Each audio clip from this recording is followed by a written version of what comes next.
Kamusta mga kaibigan?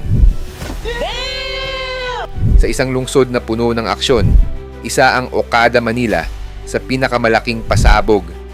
Isang 2.4 na bilyong dolyar na obra. Pero sa likod ng luho at liwanag may dilim na sumanib sa kwento nito.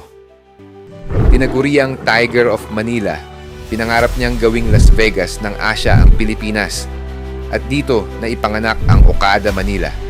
Si Okada ay isang malaking pangalan sa industriya ng pachinko, isang uri ng Japanese gaming machine na ipinromote ng gobyerno ng Pilipinas upang gawing isang world-class casino resort destination.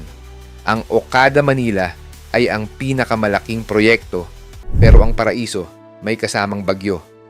Orders the arrest of Japanese businessman Kazuo Okada over 3 counts of estafa.